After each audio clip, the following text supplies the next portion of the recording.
Olá, pessoal, tudo bem? A gente vai finalizar o fechamento dessa unidade com essa aula de hoje. Então, isso quer dizer que semana que vem, né, na próxima aula, eu vou enviar para vocês uma avaliação pelo Google Forms. Então, até o final dessa semana, né, até o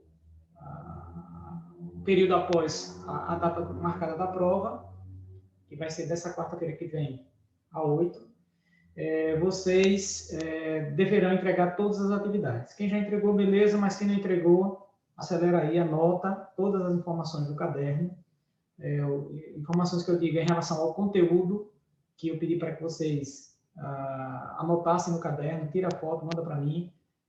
O ideal é que faça isso todo de uma vez, né, para não ver separado, que dá trabalho para ele poder ficar catando do aluno que foi que ele mandou, que foi que ele mandou. Caso já tenha mandado, não tem problema, eu vou procurar.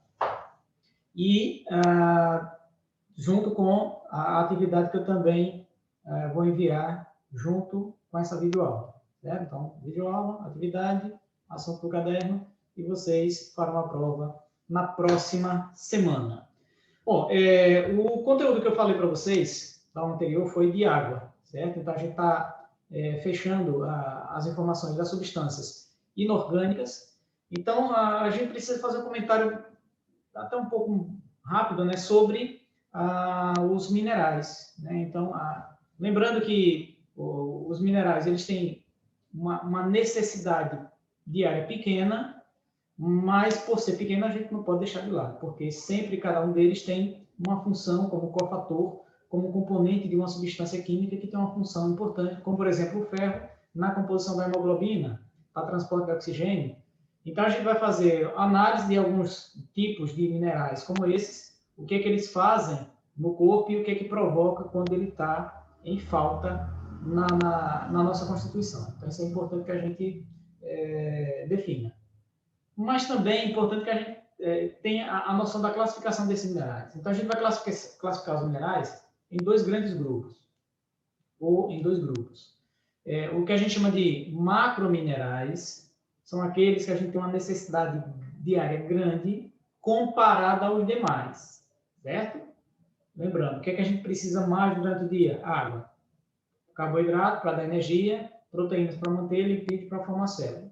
E os materiais relacionados com os nucleotídeos, os componentes do nucleotídeo para as possíveis divisões celulares.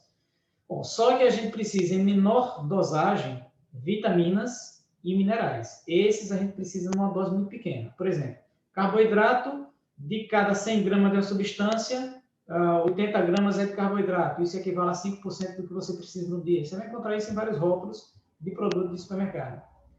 Mas, quando você vai observar a composição de determinado tipo de proteína, está lá o valor dele em micrograma. 10 microgramas, 30 microgramas, 20 miligramas, isso equivale a 40% do que você precisa no dia. Ou seja, se você tiver 20 miligramas daquele componente, se você tiver 40, isso daí praticamente já suporta o que você precisa durante o dia. Então, como a gente tem variadas fontes de alimento, é natural que você obtenha esse mineral ou esses minerais de fontes distintas. O cálcio é importante para osso, para a coagulação do sangue.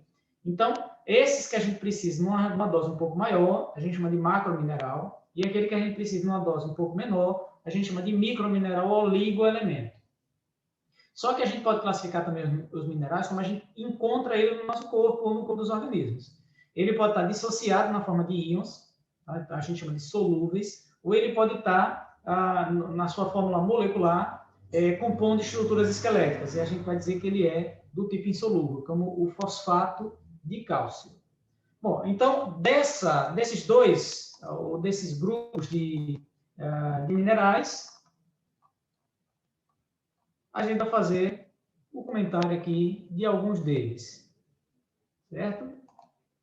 Então, essa é a classificação que eu disse para vocês, a classificação de macromineral e micromineral, e a classificação deles em solúvel e insolúvel, certo? Então, começa a partir daqui. Então, os solúveis são aqueles que estão dispersos na água, insolúvel é aquele que está geralmente compondo estruturas esqueléticas, No caso da espécie humana, os ossos. No caso dos artrópodes, o seu exoesqueleto. Macromineral é aquele que a gente precisa numa dose maior. Micromineral ou oligoelemento é aquele que a gente precisa numa dose menor.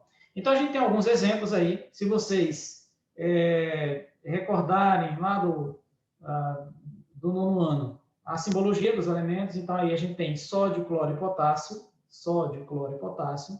Esses três minerais, ou esses três íons, eles são de extrema importância para o equilíbrio osmótico celular.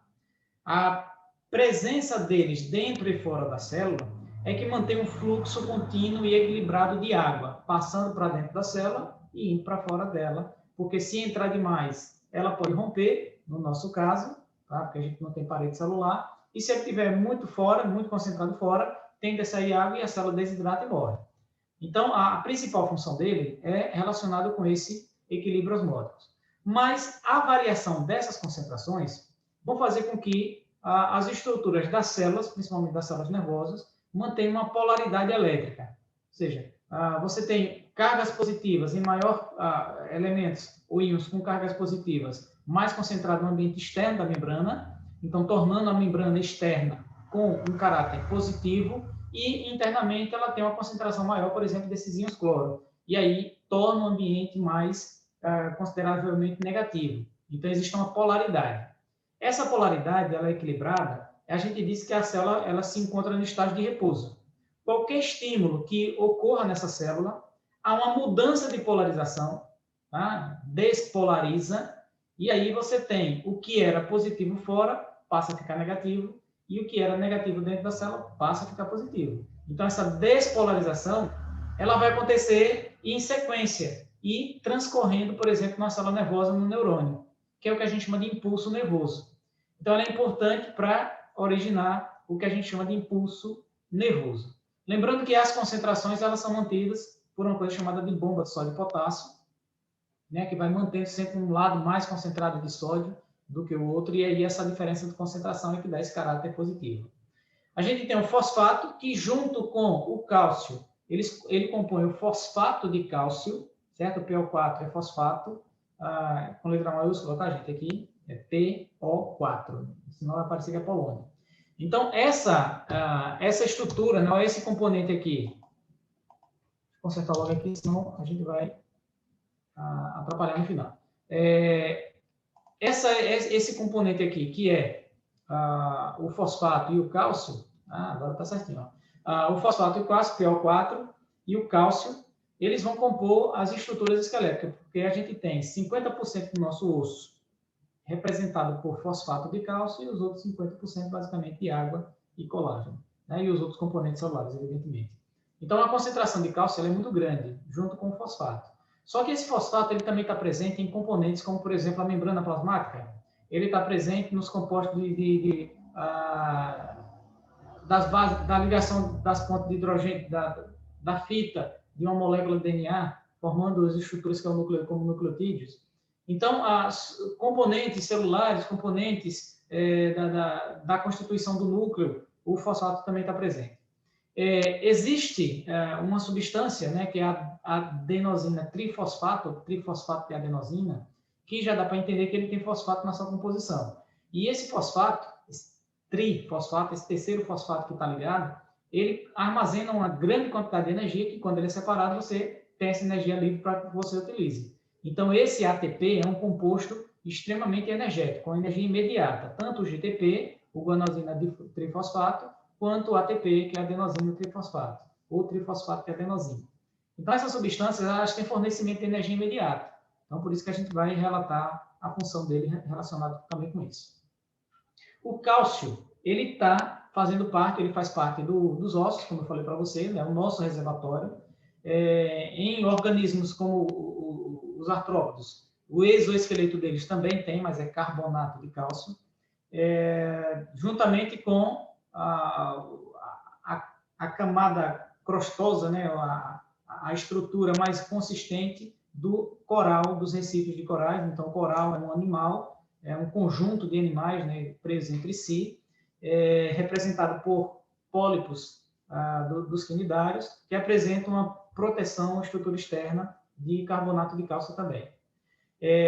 No nosso caso, no nosso corpo, o cálcio ele tem importância na contração muscular e também ele é participante da coagulação sanguínea. A gente diz que ele é um cofator, atuando juntamente com a vitamina K, juntamente com outros fatores de coagulação, para que a coagulação do sangue ela aconteça e você não tenha hemorragias. Então, a falta dele poderia ocasionar dificuldades de coagulação, ou seja, hemorragia, mas o principal é a osteoporose, a fraqueza óssea. O ferro, né, o Fe mais 2, mais 3, mais 3 também com sua valência mais 3, ele está presente na formação da hemoglobina, que é o que determina a cor vermelha do sangue. Essa cor é tão nítida da origem dela, que se você pegar qualquer material que enferruja, automaticamente ele fica com a tonalidade vermelha, né? Porque o ferro oxidado, ele é naturalmente vermelho.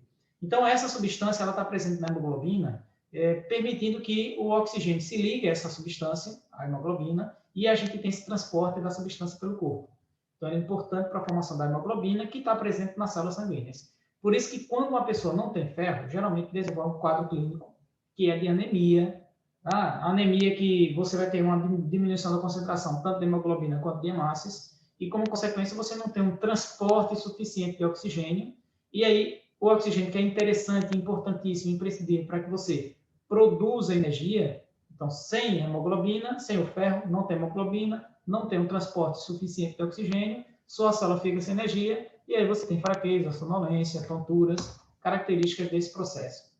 O magnésio está relacionado com a função da formação da substância, né, na formação da substância chamada de clorofila, e essa clorofila vai funcionar como o fator de absorção, né, armazenamento de luz. Ela fixa a energia luminosa para ocorrer perda de elétrons na sua cadeia de citocromos, e aí essa transferência desses elétrons na cadeia de citocromos vai armazenando energia para que a fotossíntese produza a matéria orgânica com energia concentrada.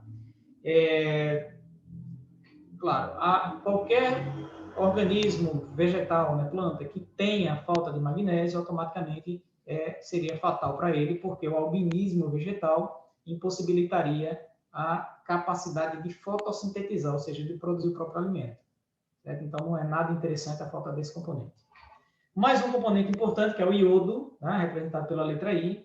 Esse iodo, gente, que muito se usa para fazer algumas marcações, né, para alguns exames, como substância inibidora de desenvolvimento bacteriano, né? Ela tem uma função importantíssima, ou ele tem uma função importantíssima, no funcionamento de uma glândula que fica aqui no pescoço, certo? É a glândula tireoide. Essa tireoide, ela produz a triiodotiroxina, ou simplesmente tiroxina, que é um hormônio que vai atuar aumentando o metabolismo, o seu consumo de glicose, para que você tenha energia suficiente durante as atividades diárias. E lembrando que essa hipófise ela tem um estímulo de outra glândula, certo? Que é o hormônio estimulante da tireoide, que é o TSH. A glândula hipófise vai produzir esse TSH, e quando faltar tiroxina, que é o hormônio produzido pela tireoide, quando faltar tiroxina, o TSH é liberado. A glândula é ativada, trabalha mais para produzir mais a tiroxina. Uma pessoa que tem dificuldade ou deficiência de iodo, que hoje no Brasil já é mais difícil, por quê? Porque o nosso sal, ele tem a determinação pelos órgãos governamentais de introduzir iodo, enriquecido com iodo. Então, é um sal iodado. Ele vem com a concentração saudável de iodo. Então, quando você consome, para quem gosta de alimentos de origem marinha, né, mariscos de uma forma geral, tem uma oferta boa de iodo também. Mas ele é importante para isso, para que essa tiroxina funcione. E aí, quando tem uma deficiência no iodo, automaticamente a concentração de tiroxina diminui, porque você tem uma taxa menor de produção. Diminui seu metabolismo, você tem tendência a engordar, certo? Mas não é só isso, porque lembra que quando o iodo, a tiroxina não é produzida, nossa hipófise produz TSH para aumentar a produção.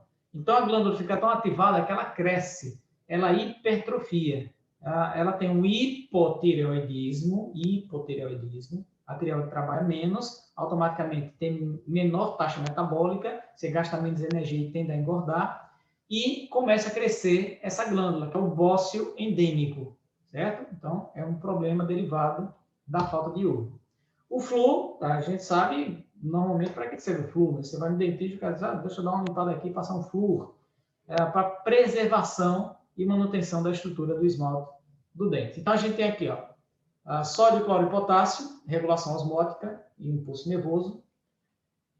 Ossos, ATP, DNA, RNA, que é a importância do fosfato. Para o cálcio, formação dos ossos, coagulação do sangue e contração muscular. Esses fenômenos de coagulação e contração muscular, geralmente a gente trabalha na histologia, certo? Tanto ossos como a composição óssea, coagulação do sangue e contração, a gente fala lá na histologia. Hemoglobina e citocromos. Citocromos é um conjunto de enzimas que desencadeiam a liberação de energia para a formação de substâncias energéticas como o ATP, certo? Então, é importantíssimo a função do ferro no corpo. O magnésio, que eu disse para vocês, funcionamento lá da clorofila, o iodo, que é o funcionamento da tireoide, e o flúor na manutenção de estrutura de ossos e dentes, tá? Principalmente nos ossos, que é o lugar onde a gente mais tem chamado a atenção durante as aulas. Bom, o impulso nervoso que eu falei para vocês é mais ou menos isso. Ó. Aquela variação da concentração de íons, sódio, mais concentrado sódio por fora e mais concentrado cloro por dentro, torna permite uma polaridade da membrana, tá vendo? Tudo positivo lá fora, negativo dentro. E aí, quando você tem um estímulo, que ele vem aqui do dentrito, ele estimula e ocorre uma mudança de polarização. O sódio passa a entrar, o cloro passa a sair, tá? Que seria uma tendência natural. E isso é o que a gente chama de despolarização, que é um impulso nervoso. Só que ele vai prosseguir durante todo esse trajeto aqui do axônio, né? Que é a estrutura do neurônio. Ele vem seguindo, passando, e observe que o que antes tinha despolarizado, agora ele está repolarizado. Então, essa repolarização é a manutenção do equilíbrio estático, senão você ficaria sempre estimulado o tempo inteiro. Então, geralmente, tem o estímulo, tem o relaxamento com a sequência. Bom, como é que isso aí é mantido? Isso é mantido, essa diferença, né, de concentração seria mantida assim. A polarização, porque a célula da gente gasta energia para jogar sódio para fora, que já está muito concentrado, mas também ele gasta energia para jogar potássio para dentro, só que 3 sódio para fora, 2 para dentro. Então, a tendência é ter um aumento da concentração de sódio fora e uma concentração grande, mas menor do que a de sódio dentro.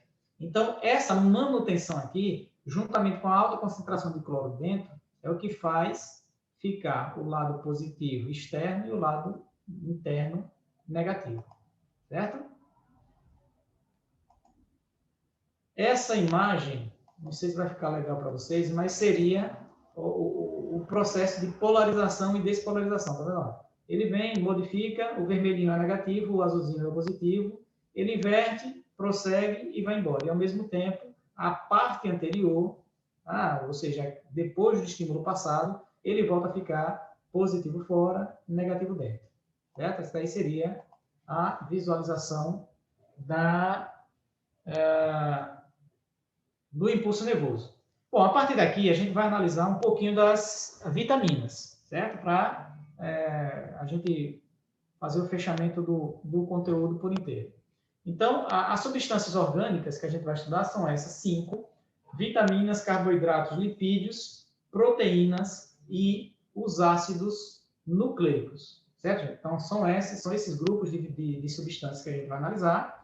Carboidrato, lipídio, proteína, a gente fica para outra oportunidade. Eu vou tentar fazer um comentário rápido aqui das vitaminas. Essas vitaminas é importante lembrar, elas atuam como cofatores ou coenzimas. Você não vai encontrar uma enzima tendo função energética, porque ela não tem, ela é uma substância muito pequena, então não tem energia suficiente para que a gente quebre. Ela é tão pequena que a gente nem precisa digerir, ela passa diretamente para o nosso corpo. Eu comparo sempre, imagina assim, imagina que você comprou uma bicicleta, uma coisa maior, um carro super potente, tá? Bem equipado. Você comprou um carro equipado tal, botou em casa, quando chegou em casa, que você observou, o cara levou o carro para guardar na sua garagem e deixou sem as rodas. Aí não vai servir para nada a gente ter seu carro. Tá? Só se você for da era dos Jetsons, né? Que o carro flutua e depois vira uma mala. Ah, mas caso isso daí não seja o caso de vocês, então esse carro sem as rodas não vai adiantar nada.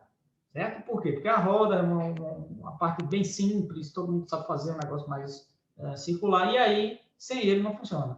Então, seria a função da vitamina. Não é o componente maior, mas ele é crucial para que uma substância orgânica mais complexa funcione.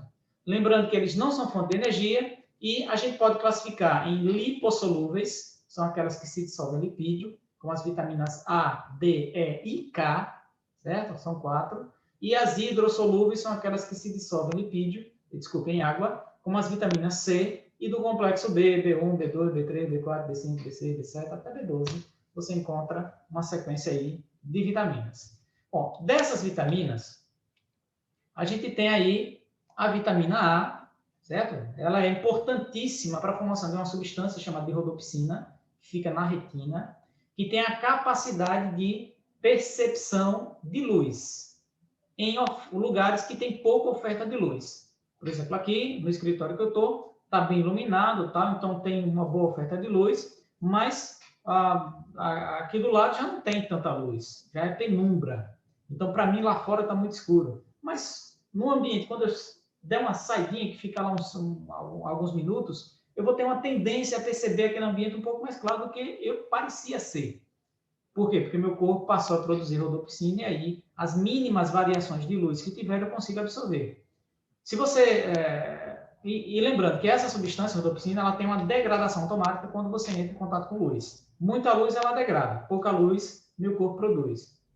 Então, quando uma pessoa tem uma alimentação que falta muito disso daqui, certo? Dessas fontes, que você tem perda de vitamina A, que é aqueles alimentos mais alaranjados, você desenvolve um quadro clínico chamado cegueira noturna, que é a nossa dificuldade de enxergar em ambientes com pouca luz. Por quê? Porque você não tem a rodopsina para absorver e identificar essa pouca luz que existe.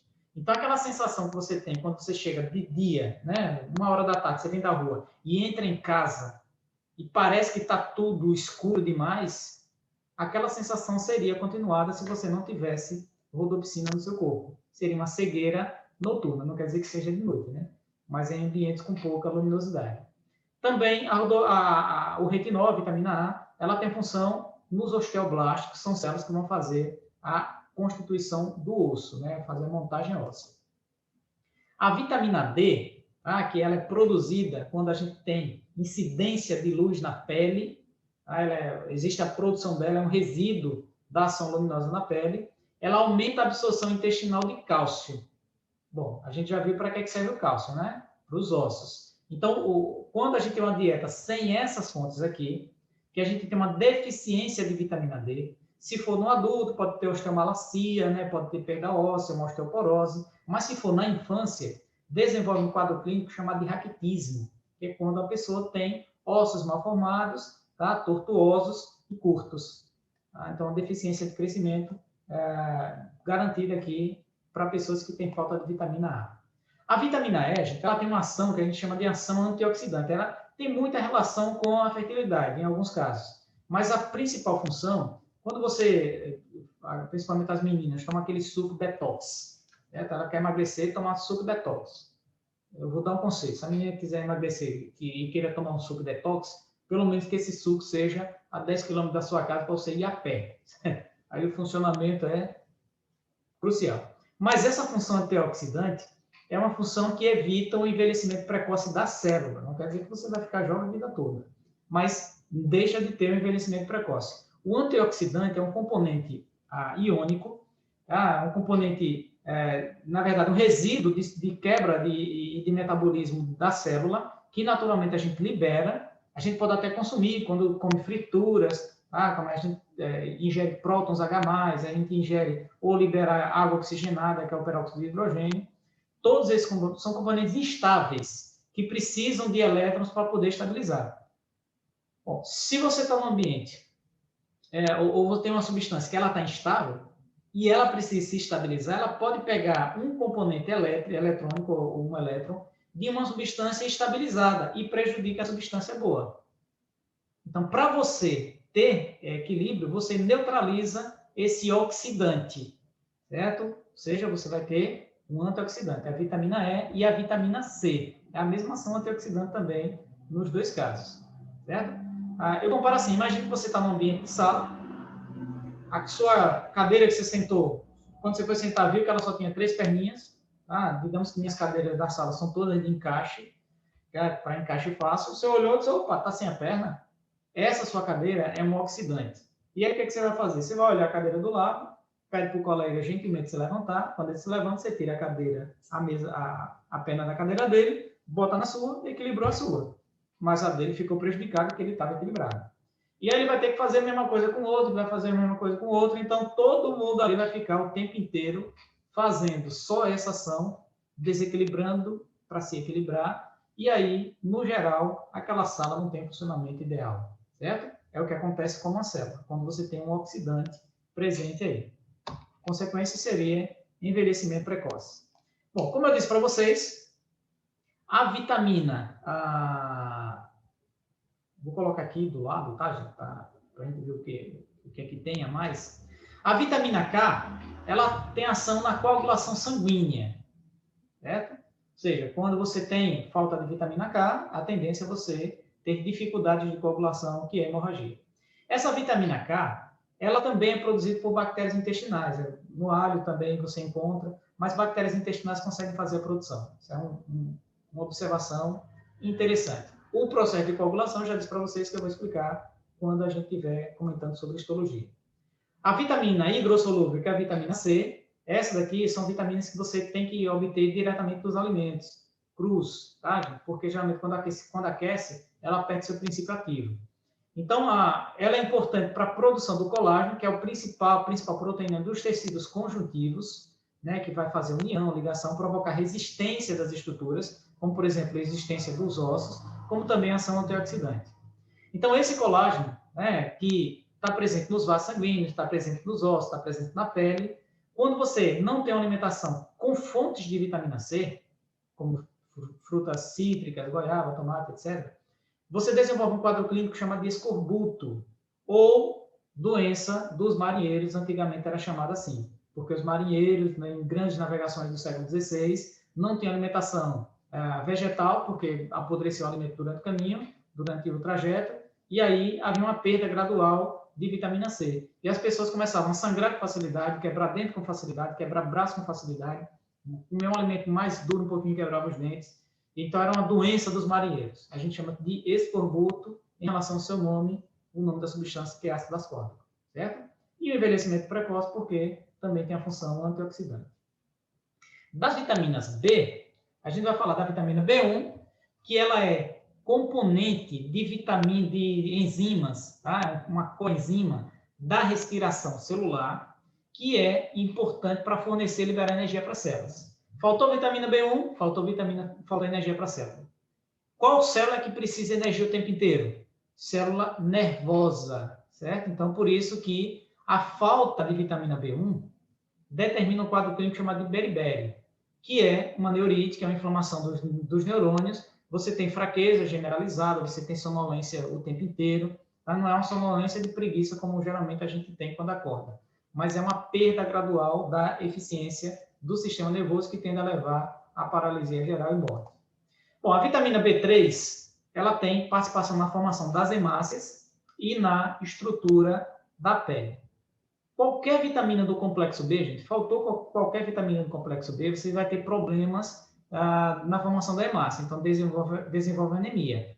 Só que nesse caso da niacina, né, que é a vitamina B3, com a falta dela, a pessoa começa a ter a pele ficar com um aspecto mais arranhento, mais áspero, que é o termo utilizado. Pelagra é uma fusão de palavras italianas, né, que é de pele áspera, então fica parecendo quase uma casca ferida, de tão feio que fica, mas que raramente no Brasil a gente tem casos clínicos como esse. E a última vitamina que eu vou trabalhar aqui, que é a vitamina B12, ela participa da maturação das hemácias. Faltou vitamina B12, quadro clínico característico é uma célula que a gente chama de eritroblasto, que é uma célula com núcleo, que não completa o seu desenvolvimento até o final, certo? E aí você tem a célula formada, mas não tem ela ativada, porque para ela ser ativada, ela precisa perder núcleo, precisa perder organelas e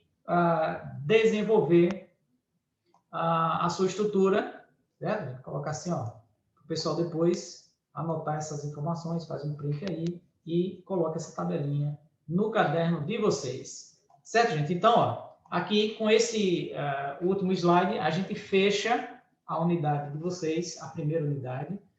Próxima aula, então, a gente tem, vou mandar junto com essa aula, uma atividade para vocês responderem um questionáriozinho.